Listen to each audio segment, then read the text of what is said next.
स्वास्थ्य तथा जनसङ्ख्या मन्त्रालयबाट कोभिड-19 को राष्ट्रिय अद्यावधिक विवरण नेशनल अपडेटमा यहाँहरू सबैलाई स्वागत छ। आज मिडिया ब्रिफिङको 156औं दिन। आज मलाई साङ्केतिक भाषामा दिनेश श्रेष्ठले साथ दिइरहनु भएको छ।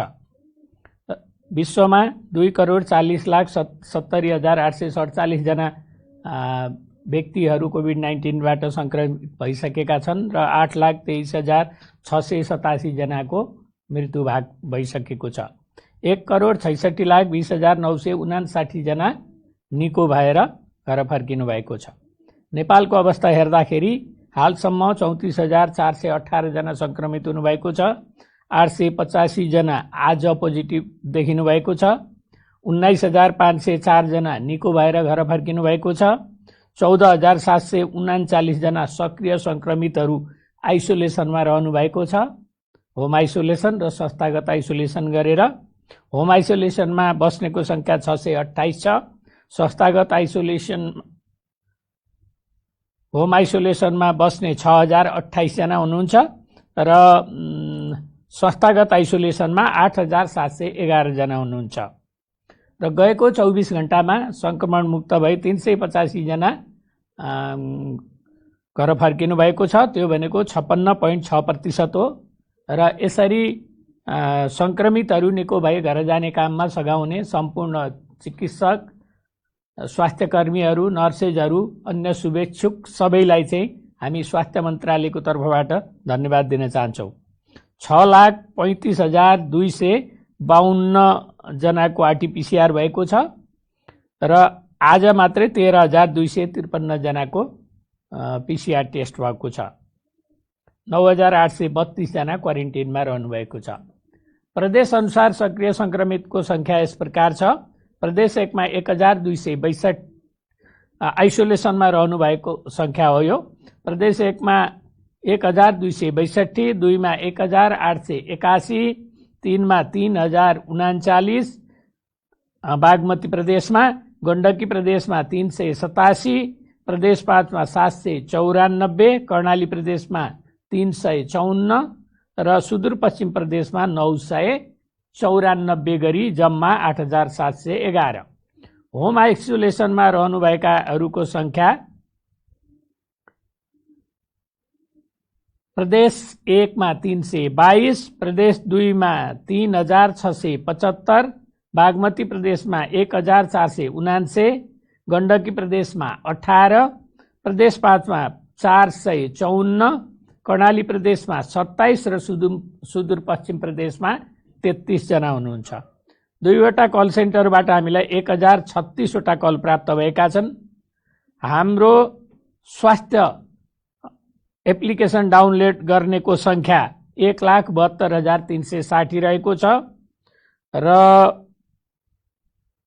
सो मूल्याङ्कन भर्नेहरूको टोटल संख्या 76,647 छ र जोनमा 583 जना पर्नु भएको छ। हाम्रो वेबसाइट हेर्नेको संख्या 34,04,778 रहेको छ र भाइबर ग्रुपमा जोडिनेको संख्या 4,53,606 छ। प्रदेश तथा जिल्ला अनुसार संक्रमण पुष्टि भएका व्यक्तिहरूको विवरण दिन चाहन्छु। प्रदेश 1 मा खोटाङमा 1 जना, झापामा 16 जना, तेह्रथुममा 8 जना, पाँचथरमा 4 जना, मोरङमा 13 जना र सुनसरीमा 55 जना। प्रदेश 2 मा धनुषामा 43, पर्सामा 1, बारामा 24, महोत्तरीमा 18, रौतहटमा 20, सप्तरीमा 1, सर्लाहीमा 120, सिराहामा 3। बागमती प्रदेशमा काठमाडौँमा 230, काभ्रेपलाञ्चोकमा 21, चितवनमा 42, दोलखामा 2, धादिङमा 2, भक्तपुरमा 24, मकवानपुरमा 18, रामेछापमा 1, ललितपुरमा 47 र सिन्धुपाल्चोकमा 1। गण्डकी प्रदेशमा कास्कीमा 4, गोर्खामा 1, नवलपरासी पूर्वमा 7, लमजुङमा 23। प्रदेश 5 मा अर्घाखाँचीमा 1, कपिलवस्तुमा 4, लमजुङमा दाङमा 16, नवलपरासीमा 2, प्युठानमा 22, बर्दियामा 1, बाँकेमा 4, रूपन्देहीमा 19 र रोल्पामा 1।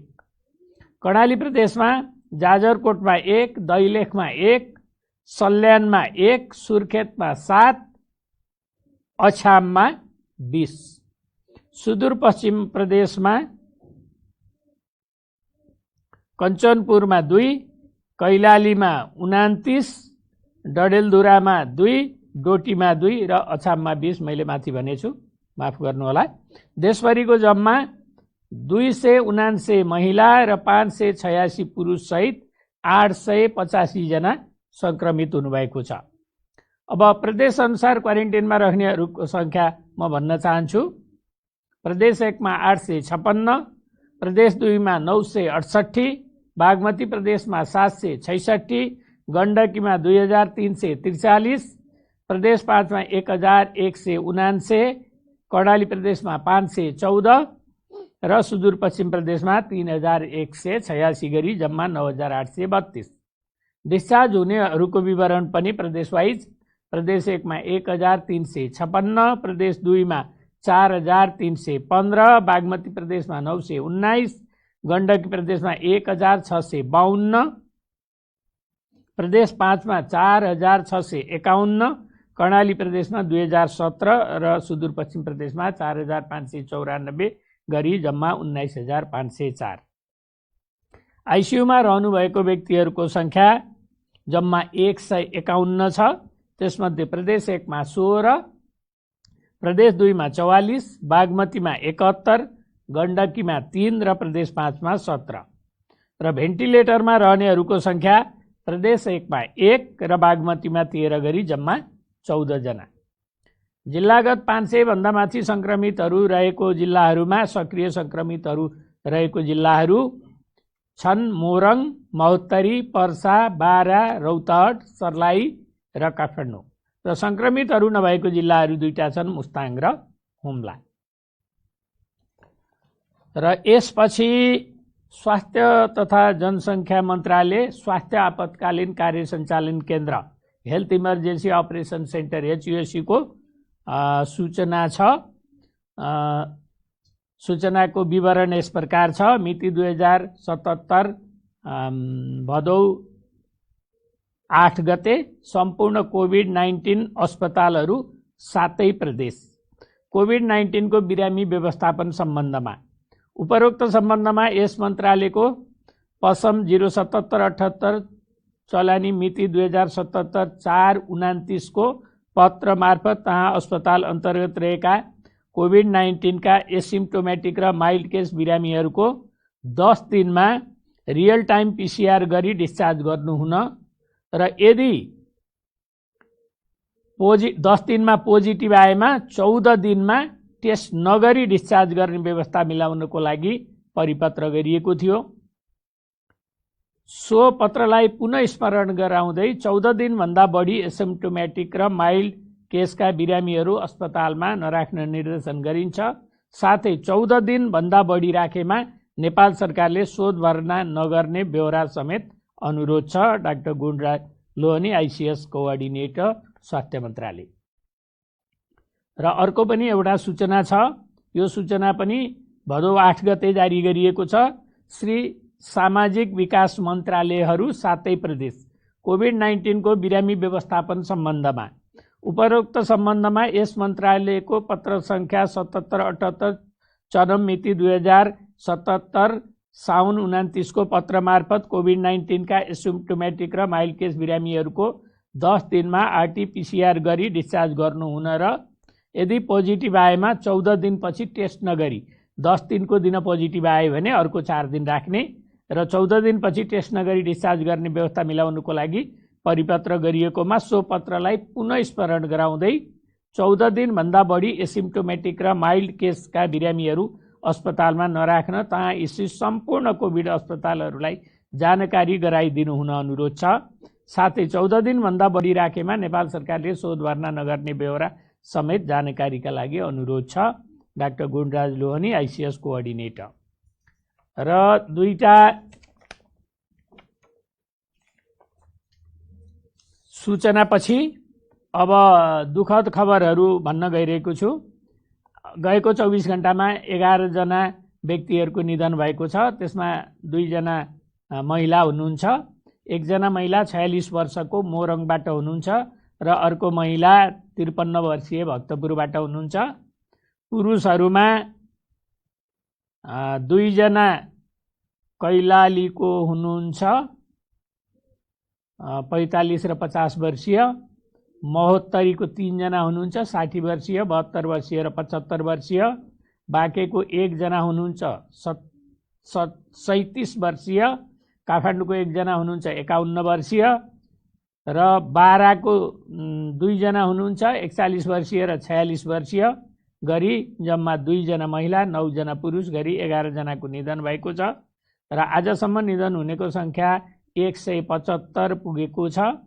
यसरी निधन हुनेहरूप्रति स्वास्थ्य तथा जनसङ्ख्या मन्त्रालयले हार्दिक संवेदना प्रकट गर्दछ र यो मृत्युको प्रतिशत चाहिँ अहिले 0.5%, 0.5% रहेको छ र आजको यो कोभिड-19 सम्बन्धी नेसनल अपडेट यहीँनेर सकिन्छ।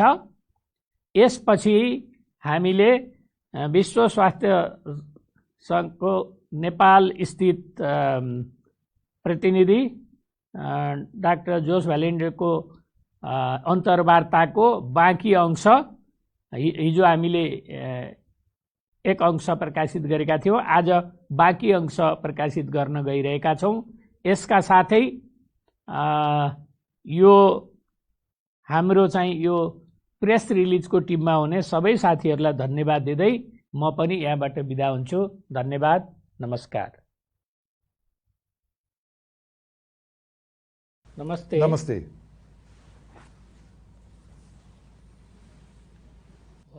तपाईले नेपालका स्वास्थ्य कर्मीहरूले के कस्ता चुनौतीहरू सामना गरिराखेको देख्नु भएको छ र तपाईको सुझाव के छ? स्वास्थ्य कर्मीहरूको कुरा गर्दा नेपालको कुरा गर्दाखेरि चाहिँ हामीसँग जहिले पनि छलफलमा के आउँछ भने हामीसँग पर्याप्त डाक्टरहरू छैनन्, हामीसँग पर्याप्त नर्सहरू छैनन्, हामीसँग पर्याप्त स्वास्थ्य कर्मीहरू छैनन् र मानिसहरूले यसको बारेमा धेरै शिकायत गरिराखेको हुन्छन्। जब उनीहरू अस्पताल जान्छन् त्यहाँ उनीहरूले डाक्टर पाउँदैनन्, नर्स पाउँदैनन्। त्यसले गर्दा अवश्य नै पर्याप्त मात्रामा स्वास्थ्य कर्मी हुनु एकदम महत्त्वपूर्ण छ। तर हामीले नेपालमा अहिले एउटा एकदम चिन्ताजनक प्रवृत्ति देखिराखेका छौँ। त्यो के भने स्वास्थ्य कर्मीहरूलाई दोष लाउने, मानिसहरूले स्वास्थ्य कर्मीलाई रोग फैलाइस् भनेर दोष लगाउन थालेका छन् र उनीहरूले त्यो लान्छना लगाउन थालेका छन्। डाक्टरहरूलाई, नर्सलाई, स्वास्थ्य कर्मीहरूलाई उनीहरू पोजिटिभ भइस् भनेर उनीहरूमाथि लान्छना लगाउन थालिएको छ र तर यो उनीहरू संक्रमित हुनु नौलो कुरा होइन, किनभने सबै देशहरूमा नै उनीहरूको कामको कारणले, किनभने उनीहरू अग्रपङ्क्तिमा रहेर मानिसहरूको उपचार गरिराखेका छन्। उनीहरूको काम भनेको नै जोखिम मोलेर बिरामीहरूको सेवा गर्नु, बिरामीहरूको उपचार गर्नु हो। यसले गर्दाखेरि उनीहरूलाई कोभिड लागोस् नलागोस् त्यो डर होस् नहोस् उनीहरूले बिरामीको उपचार गर्नुपर्छ। त्यसले गर्दा उनीहरू संक्रमित हुने जोखिम बढी हुन्छ। तर नेपालमा पनि स्वास्थ्य कर्मीहरूले एकदम अहोरात्र खटिराखेका छन्, बिरामीहरूको उपचार गरिराखेका छन्, आफ्नै स्वास्थ्य जोखिममा राखेर गरिराखेका छन्। तर जब उनीहरू बिरामी पर्छन् तब मानिसहरूले डाक्टरलाई रोग ल्याइस् भनेर आरोप लगाइरहेका छन्, लालचना लगाइरहेका छन् रोग फैलाइस् भनेर। र यो चाहिँ एकदमै नराम्रो कुरा हो, यो अनुत्पादक कुरा हो। यसमा त तपाईले यसो यो व्यवहारले तपाईले के भनिराख्नु भएको छ भने तैँले गलत गरिराखेको छस् भनेर भनिराख्नु भएको छ। मानिसहरूले के बुझ्न जरुरी छ भने उनीहरूको स्वास्थ्य, उनीहरूको कल्याण भनेको डाक्टर नर्सहरूमा निर्भर छ। भोलि उनीहरू बिरामी पर्यो भने आखिर जानुपर्ने त स्वास्थ्य कर्मीमा नै हो। र त्यो बेलामा हामीसँग स्वास्थ्य कर्मीहरू चाहिन्छ हामीलाई, उनीहरूले हामीलाई उपचार गर्नको, चाहे त्यो कोभिडसँग सम्बन्धित रोग होस् वा कोभिड भन्दा बाहेकको रोग होस्। र तर अहिले जुन हामीले देखिराखेको छौँ डक्टरलाई नर्सलाई त्यो दोष लगाइराखिएको, यस्तो भइराख्यो भने भोलि डक्टरले नर्सहरूले हामी काम गर्दैनौँ भनेर छोडिदिन सक्छन्। त्यो बेलामा भोलि हामीसँग क्लिनिक हस्पिटल त हुन्छन् तर डाक्टरहरू हुँदैनन्, स्वास्थ्य कर्मी हुँदैनन्। अनि त्यो भयो भने त भोलि सबैजना संक्रमित हुन्छन्। तसर्थ म एकदम हार्दिक अपिल गर्न चाहन्छु कि डाक्टर यो स्वास्थ्य कर्मीहरूलाई यसरी आरोप लाउने लान्छना लाउने नगरौँ र अरू व्यक्तिहरूलाई पनि यसरी लान्छना लगाउने आरोप लाउने नगरौँ। र रोग लाग्न सक्छ, यसमा तपाईँको दोष होइन, किनभने तपाईँ पोजिटिभ देखिनु भयो भने तपाईँको गल्ती नहुन सक्छ। तपाईँ यसमा अब दुर्भाग्यशाली हुनुभयो, अभागी पर्नुभयो भन्ने मात्रै हो। तपाईँले भाइरस बोक्नु भयो भनेर तपाईँलाई दोष लाउन मिल्दैन। अवश्य नै तपाईँलाई संक्रमण देखियो भने तपाईँ आइसोलेट गर्नुपर्छ। बिरामी परेका डाक्टर नर्सहरूले पनि आफूलाई आइसोलेट गर्नुपर्छ र उनीहरूले अरूलाई संक्रमण फैलाउनु हुँदैन। तर संक्रमण भयो भन्दैमा त्यो तपाईँको दोष, तपाईमाथि भेदभाव गरिनु चाहिँ हुँदैन।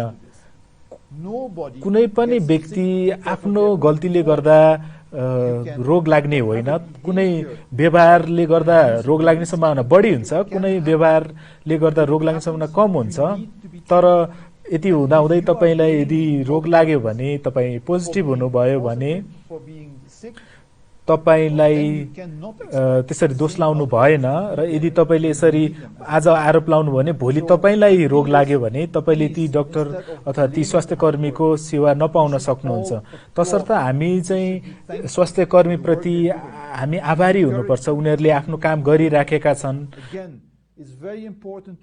फेरि पनि हामीले के बुझ्न जरुरी छ भने समग्र जनसङ्ख्या मध्ये थोरैमा मात्र 2% भन्दा कम व्यक्तिहरूलाई मात्रै पोजिटिभ देखिनेवाला छ र त्यो भनेको समग्र जनसङ्ख्याको एउटा सानो हिस्सा मात्रै हो। यो एउटा यस्तो रोग हो जसलाई हामीले सबैले रोकथाम गर्न चाहन्छौँ, हामी नफैलियोस् भन्ने चाहन्छौँ। तसर्थ हामीले आफ्नो ड्युटीहरू पुरा गर्नुपर्छ र यसलाई फैलिन दिनु भएन, हामी आत्तिनु भएन। र यदि हामीले यी सब उपायहरू अपनायौँ भने यो रोग फैलिने दर एकदम कम हुन्छ र यसको सम्भावना एकदम कम हुन्छ र त्यो चाहिँ एकदमै महत्त्वपूर्ण कुरा हो।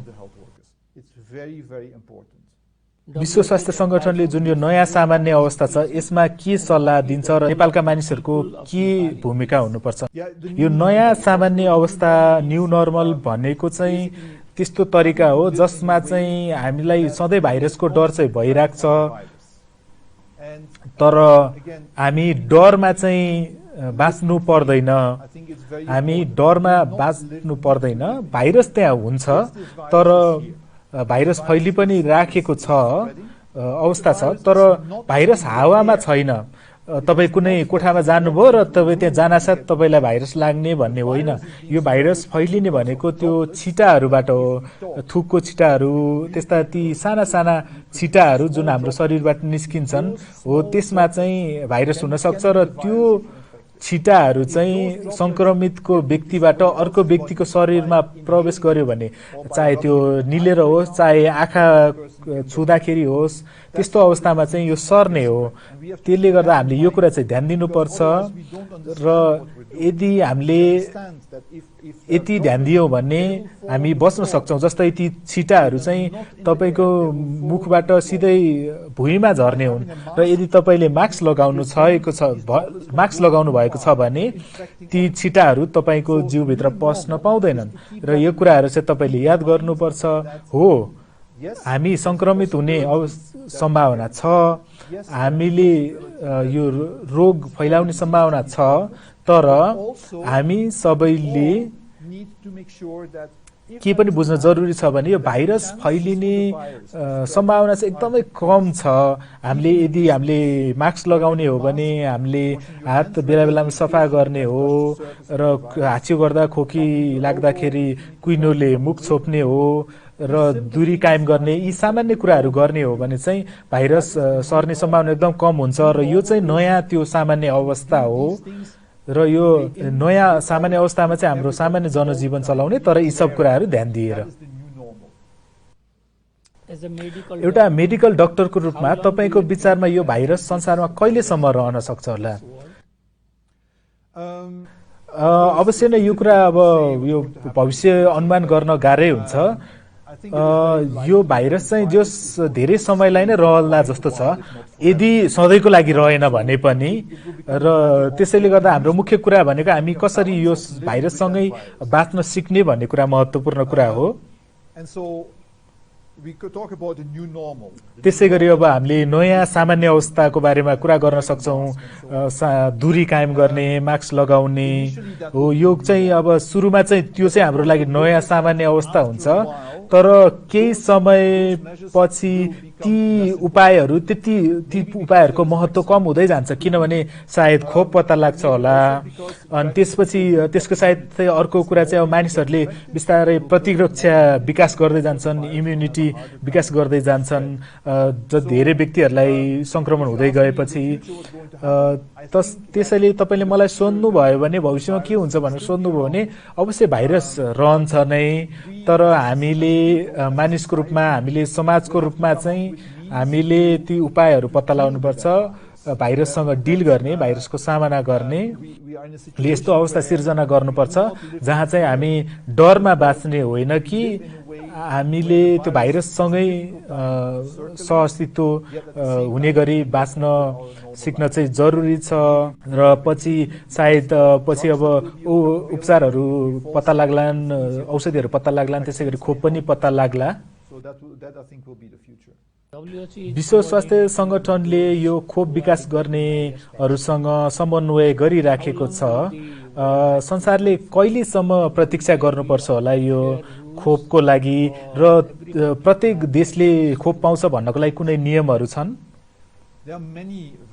अहिले धेरै खोपहरू विकास भइराखेका छन् र तीमध्ये धेरै चाहिँ अहिले परीक्षणको अन्तिम चरणमा छन् र तिनीहरू करिब करिब तयार हुने अवस्था छन् सर्वसाधारणहरूले प्रयोग गर्नको लागि भनेर। तर हामी पुरै ठ्याक्कै त्यहाँ पुगिसकेका चाहिँ छैनौँ, तर केही खोपहरू चाहिँ अहिले परीक्षणको अन्तिम अवस्थामा छन्। हामीले के कुरा चाहिँ ध्यान दिन जरुरी छ भने खोपको कुरा गर्दाखेरि चाहिँ 10वटा मध्ये करिब एउटा मात्र खोप चाहिँ जुन विकास गरिएको छ त्यो चाहिँ बजारमा आइपुग्छ, किनभने हामीले खोपको विभिन्न कुराहरू हेर्न पर्ने हुन्छ। जस्तै त्यो खोपले काम गर्छ कि गर्दैन, कतिको बलियो छ, त्यसले पर्याप्त संरक्षण प्रदान गर्छ कि गर्दैन, र त्यो सुरक्षा कति समयको लागि रहन्छ, त्यसै गरी कति डोज खानुपर्छ अथवा कति डोज लाउनुपर्छ, ती सबै कुराहरू चाहिँ हेर्न जरुरी हुन्छ। र त्यो कुराहरू चाहिँ हामीलाई थाहा छैन, हामी अझै पनि ती कुराहरू पत्ता लगाइराखेका छौँ। हामीले अहिले त धेरैसो खोपहरू सुरक्षित छन् कि छैनन् भन्ने अवस्थामा छन्, र त्यो पत्ता लगाइसकेपछि पनि ती कति समयलाई काम गर्छन्, कतिको काम गर्छन् भन्ने कुरा चाहिँ पत्ता लगाउनै बाँकी छ। त्यसले गर्दा हामी त्यहाँ पुगिसकेका छैनौँ। हामीले अहिले जुन समाचारहरू सुनिराखेका छौँ खोप पत्ता लाग्नै लाग्यो भनेर, हो धेरै प्रगति भइसकेको छ, तर हामी त्यहाँ पुगिसकेका छैनौँ। तर अहिले अनुमान चाहिँ के छ भने यो सन् 2000 को अन्तिमतिर अथवा सन् 2021 को सुरुतिर चाहिँ बजारमा खोप आइपुग्छ कि भन्ने अहिले छ। अहिले जस्तै समाचारमा आएको थियो रुसले चाहिँ खोप पत्ता लगायो भनेर, र तर त्यसको बारेमा चाहिँ त्यो खोपको विशेषताहरू मलाई थाहा छैन, त्यसबारे मैले त्यसको बारेमा केही पनि भन्न सक्ने अवस्था छैन। तर त्यसरी अरू धेरै देशहरूले पनि खोप चाहिँ विकास गरिराखेका छन्, र हामीलाई आशा छ अबको केही महिनामा चाहिँ हामीसँग केही खोपहरू हुन्छन् जुन चाहिँ उत्पादनको लागि तयार हुन्छन्, र त्यसपछि अनि उत्पादन छिटै तुरुन्त गर्न सक्छौँ, किनभने अहिले हामीले यो उत्पादनको क्षमता पनि अहिले नै बढाइराखेका छौँ। यसले गर्दाखेरि चाहिँ यो उत्पादन चाहिँ एकदम छिटो हुन सक्छ। तर आदर्श त हाम्रो आशा चाहिँ के हो भने अब सन् 2020 को अन्तिमसम्ममा चाहिँ हामीसँग करिब 2 अर्ब डोज खोप चाहिँ उत्पादन हुन्छ भन्ने हो र त्यो खोप चाहिँ सुरुमा हामीले विश्वभरि स्वास्थ्य कर्मीहरूलाई पहिलो सुरुमा बाँड्नेवाला छौँ। त्यसपछि किनभने स्वास्थ्य कर्मीहरू सबैभन्दा बढी जोखिममा हुन्छन् र त्यसपछि चाहिँ पहिलेदेखि नै अन्य कुनै स्वास्थ्य रोग भएका अवस्था भएका व्यक्तिहरू जोखिम बढी भएका व्यक्तिहरूलाई दिइनेछ र त्यसपछि चाहिँ सर्वसाधारणलाई दिइनेछ र त्यसपछि चाहिँ यो सबै देशहरूलाई उपलब्ध गराइनेछ। तर सुरुमा कसलाई आवश्यकता छ भन्ने प्राथमिकताको आधारमा कसैलाई पहिला र अरूलाई पछि प्रदान गरिनेछ, तर सबैलाई प्रदान गरिनेछ र अहिले चाहिँ विश्वव्यापी रूपमा एउटा प्रणाली स्थापना भइराखेको छ ताकि गरिब देशहरूले पनि यो खोप चाहिँ सस्तो सहुलियत मूल्यमा अथवा सित्तैमा प्राप्त गर्न सकुन्, ताकि सबैले खोपमा चाहिँ पहुँच होस् भनेर त्यसको लागि पनि काम भइराखेको छ।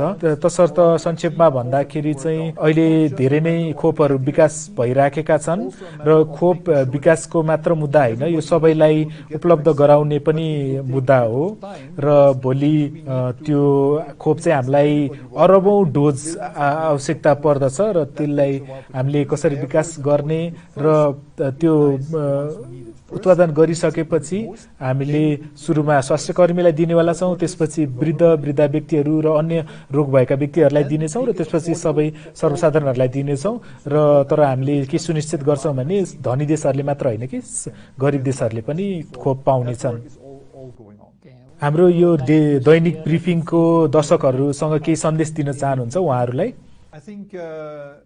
अवश्य नै हामी सबैको आफ्नै जिम्मेवारीहरू छन्। तपाईँ बाहिर घरबाट बाहिर जाँदै हुनुहुन्छ, जस्तै साथीलाई भेट्न गइराख्नु भएको छ, तरकारी किन्न गइराख्नु भएको छ भने तपाईँले कृपया दूरी कायम राख्नुहोस्, जसरी हामी यहाँ कायम राखिराखेका छौँ, र मास्क लगाउनुहोस् र हात बारम्बार धुनुहोस् र यो मध्ये कुनै एउटा होइन कि यी सबै कुराहरू गर्नुहोस्। त्यो भयो भने चाहिँ तपाईँले आफूलाई बचाउन सक्नुहुन्छ र तपाईँको वरिपरि भएका तपाईँको छेउछाउमा भएका अन्य व्यक्तिहरूलाई पनि बचाउन सक्नुहुन्छ। यो एकदम महत्त्वपूर्ण कुरा एउटा यो हो। र दोस्रो कुरा भनेको चाहिँ नआत्तिनुहोस्।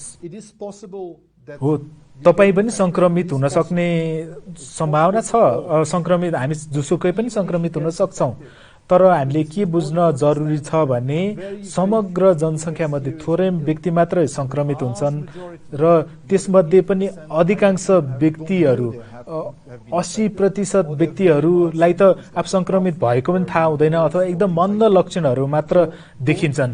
त्यसले गर्दा तपाईँ कृपया नडराउनुहोला अनि नआत्तिनुहोला। र तेस्रो कुरा भनेको चाहिँ स्वास्थ्य कर्मीहरूलाई कृपया समर्थन गर्नुहोला, नर्सलाई, डाक्टरहरूलाई र स्वास्थ्य प्रणालीलाई, जसले त्यो अग्रपङ्क्तिमा भएका व्यक्तिहरू जसले बिरामीलाई सेवा गरिरहेका छन्, उहाँहरूलाई दोष लाउने काम नगर्नुहोस्, उहाँहरूलाई भेदभाव नगर्नुहोस्, किनभने उहाँहरू संक्रमित भएका छन् भने उनीहरूले अरूलाई सेवा गर्दाखेरि उनीहरू संक्रमित भएका हुन्। बरु त्यसको लागि उनीहरूप्रति हामीले आभार व्यक्त गर्नुपर्छ, उनीहरूलाई हामीले प्रशंसा गर्नुपर्छ। हामी यो अन्तर्वार्ताको अन्तिमतिर आइपुगेको छौँ। यो हाम्रो स्वास्थ्य मन्त्रालयको प्रवक्तालाई चाहिँ तपाईँका के सुझावहरू छन्? मलाई लाग्छ स्वास्थ्य मन्त्रालयको प्रवक्ताले एकदमै राम्रो काम गरिराख्नु भएको छ र प्रवक्ताले चाहिँ सरकार र बाँकी अरू सबै बीच एउटा कडीको काम गरिराख्नु भएको छ र अहिलेको अवस्थामा त्यो मानिसहरूलाई सन्देश पुर्याउनु एकदम जरुरी कुरा हो।